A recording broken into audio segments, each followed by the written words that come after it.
بسم اللہ الرحمن الرحیم۔ السلام علیکم ناظرین، اللہ تعالیٰ نے مختلف اقوام کی طرف مختلف انبیاء کرام بھیجے، ان میں سے ایک حضرت یونس علیہ السلام تھے۔ آپ علیہ السلام سیدنا ابراہیم علیہ السلام کی نسل سے تھے۔ آپ علیہ السلام کے والد کا نام متا تھا۔ آپ علیہ السلام کا مشہور لقب ذلون ہے، یعنی مچھلی والا۔ اسی طرح آپ علیہ السلام کو صاحب الہو بھی کہا جاتا ہے۔ آپ علیہ السلام کو لوگوں کی اصلاح کا بہت شوق تھا۔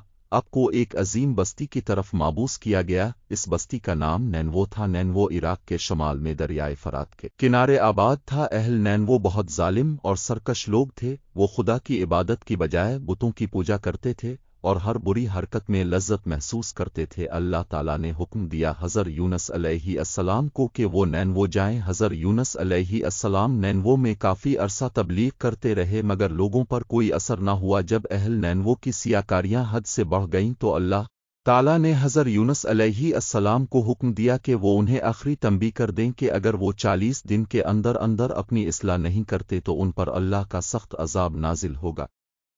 مگر اہل نینوو پر اس تنبیہ کا بھی کوئی اثر نہ ہوا۔ اہل نینوو کی ہر دھرمی سے حضرت یونس علیہ السلام اس قدر مایوس ہوئے کہ اللہ کے حکم کے بغیر آپ علیہ السلام نے 40 روزہ میعاد ختم ہونے سے تھوڑا عرصہ پہلے ہی شہر کو آلودہ کہہ ڈالا۔ شہر سے باہر نکلے تو دریائے فرات کے کنارے ایک بڑی کشتی مسافر کو لے کر روانہ ہونے کے لیے تیار کھڑی تھی۔ اب بھی اس میں فوراً سوار ہو گئے۔ کشتی روانہ ہوئی تو تھوڑی دیر بعد ہی اچانک زبردست طوفان شروع ہوا۔ کشتی بڑی تیزی سے ہچکولے کھانے لگی۔ اس زمانے میں لوگوں کا خیال تھا کہ اگر کوئی غلام اپنے آقا سے بھاگ کر کسی کشتی میں سوار ہو جائے تو اسے ڈوبنے کا خطرہ لاحق ہو جاتا ہے، اور اگر اسے دراق میں پھینک دیا جائے تو خطرہ ٹل جاتا ہے۔ پریشان ملہوں نے اس کی کھوج لگانے کے لیے قراردادی کی تو ہر بار حضرت یونس علیہ السلام کا ہی نام نکلنے لگا۔ چنانچہ آپ علیہ السلام ہی کے کہنے پر کشتی میں سوار مسافروں نے آپ کو دراق میں پھینک دیا۔ اتنے میں دراق کی سطح پر ایک بڑی مچھلی نمودار ہوئی۔ اس مچھلی نے اللہ کے حکم سے حضرت یونس علیہ السلام کو نگل لیا۔ ایک حدیث میں ہے جب اللہ تعالیٰ نے حضرت یونس علیہ السلام